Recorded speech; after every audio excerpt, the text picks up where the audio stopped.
Bonjour, bonjour chers internautes, bonjour chers amis TEFA. J'espère que vous allez très bien. J'espère que la forme est au rendez-vous. J'espère également pour nos frères musulmans qui viennent de faire la fête du Ramadan. J'espère que la santé est au rendez-vous et que Dieu agrée toutes nos prières. Alors, dans ce numéro spécial où nous allons parler d'urgence, nous allons parler d'urgence des urgences. Nous allons parler dans ce numéro de devoir de vérité d'une vérité. Voilà, d'une vérité importante que les Ivoiriens doivent intégrer dans leur vécu, dans notre manière de voir les choses. Cela fait déjà plusieurs mois que votre serviteur a fait des vidéos pour expliquer aux Ivoiriens que la dette est une très mauvaise chose et que la dette et l'endettement pour réaliser des projets d'infrastructure est une mauvaise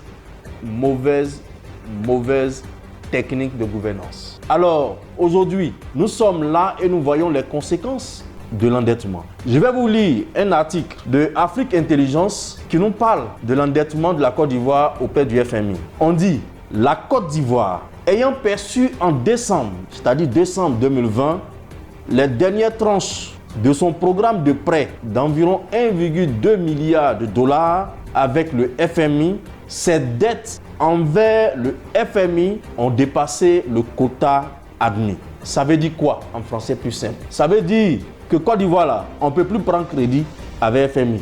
Et quand on ne peut plus prendre crédit, ce qui arrive naturellement, c'est que le FMI va commencer à nous mettre la pression pour son remboursement.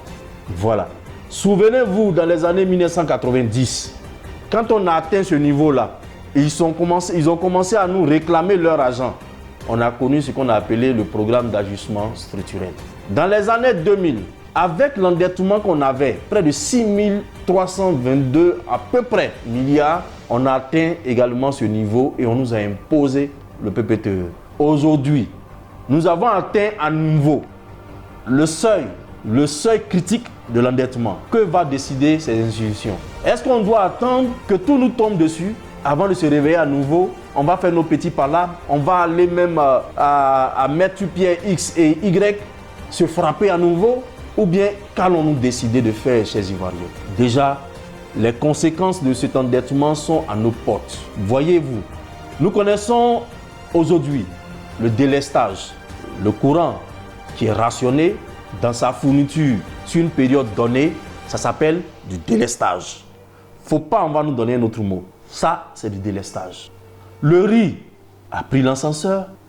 Le prix du carburant a pris l'ascenseur. Le prix du ciment, ça c'est le ouf. De 70 000 francs, le ciment est passé à 120 000 francs la tonne. Chers Ivoiriens, ne nous trompons pas. Tout ceci là, c'est les conséquences de l'endettement. Parce que quand vous vous endettez et que vous n'arrivez pas à payer, les institutions qui nous prêtent cet argent peuvent nous imposer d'augmenter tel produit et tel autre pour assurer leur remboursement. Voilà une situation dans laquelle nous nous trouvons. Nous allons compter peut-être sur le cacao en nous disant peut-être, nous allons produire peut-être 3 millions de tonnes aujourd'hui parce que là, nous sommes à 2 millions de tonnes. Si ça ne peut pas rembourser nos crédits, on va peut-être se dire qu'on va produire plus pour faire 3 millions de tonnes. Et peut-être qu'on va gagner beaucoup plus d'argent et peut-être que cet argent sera suffisant pour nous permettre de payer nos crédits. Ne nous trompons pas. Plus vous allez produire, plus on sera pauvre en matière de cacao. D'ailleurs, le gouvernement, dans un communiqué, le Conseil Café Cacao a recommandé aux planteurs d'arrêter de planter. C'est parce qu'on plante trop que le prix de notre cacao n'est pas rémunérateur. Voilà une situation pareille. Le TEFA a voulu nous éviter cette situation difficile. C'est pour cela que nous n'avons cessé de vous informer, de vous donner nos recettes, de vous donner nos formules pour que nous évitions cet endettement-là et que nous puissions produire les ressources sur place. Mais nous en sommes là. Je suis aussi ivoirien, je vais subir comme tout le monde. Alors, je ne vais pas m'arrêter là, à m'apitoyer sur ce sort, on va dire, difficile, sur ce sort complexe dans lequel nous allons rentrer. Je vais quand même essayer à nouveau d'appeler les uns et les autres pour leur dire la voie qu'il nous faut suivre ou emprunter pour nous sortir de cette situation. Parlons donc de solutions. Déjà, nous avons plusieurs menaces au niveau de nos matières premières. Parlons même du cacao. Dès juin, l'Union européenne nous a annoncé qu'à partir de juin, ils allaient arrêter de payer nos cacao. Et ça ne nous dit rien.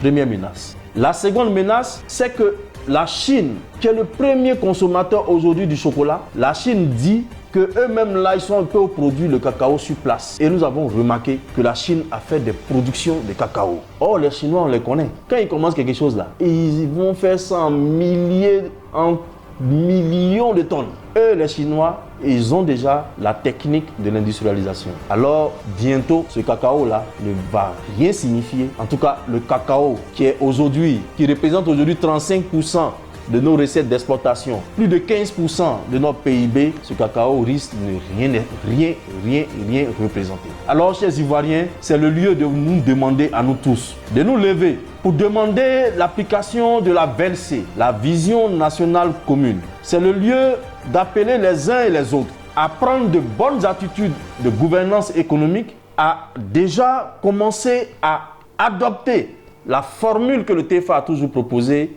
la VNC, qui consiste à passer à la transformation locale de nos matières premières, à adopter la détaxe ou duty free, à adopter la déréglementation. Chers Ivoiriens, la Côte d'Ivoire aujourd'hui, nous avons un endettement d'autour de 16 400 milliards de dollars. Or, chers Ivoiriens, si nous commençons à transformer les 2 millions de tonnes de cacao sur place, cela va nous rapporter 24 000 milliards de francs CFA. Voici une réalité. Le TFA, au travers de la VNC, nous recommande la transformation locale de nos matières premières. Si c'était le cas, le cacao seul allait nous rapporter 24 000 milliards de francs CFA. Ajoutez au cacao les autres produits que vous connaissez. En somme, si nous choisissons ne serait-ce que 7 petits produits, le cacao, le café, l'anacade, la passion, l'atiéké, la mangue, l'ananas, que nous décidons de transformer ces 7 produits, chers Ivoiriens, je m'en vais vous dire que j'ai fait une petite étude à ce niveau. Cela pourrait nous rapporter près de 150 000 milliards de francs CFA. Et ça, ce n'est pas aller voir le FMI pour avoir. Et ça, ce n'est pas la Banque mondiale qui peut te donner ça. Et ça, ce n'est ni la France qui t'a colonisé qui peut te donner ça. Ça, nous-mêmes Ivoiriens, on peut produire ça ici. Voilà. Et si vous pensez que cela est possible, tout comme nous, on est convaincus que cela est possible, si vous pensez comme nous, il faut qu'on se retrouve en homme capable pour commencer déjà à travailler pour cette nation. Sinon, les conséquences de cet endettement-là, ces conséquences-là seront très graves pour tous. Et je ne souhaite pas. Je ne le souhaite pas. Parce que nous avons trop souffert pour retourner en arrière. Nous avons trop souffert pour revoir ce qu'on a déjà vu. Aujourd'hui, nous devons aller de l'avant. Nous devons rentrer dans une nouvelle zone de prospérité, mais surtout la prospérité abondante, la prospérité partagée. Nous devons démocratiser ce qu'on appelle la prospérité, démocratiser le génie des Ivoiriens et faire de sorte que les Ivoiriens, depuis la Côte d'Ivoire, partent des champions en matière d'entrepreneuriat et à tous les niveaux possibles.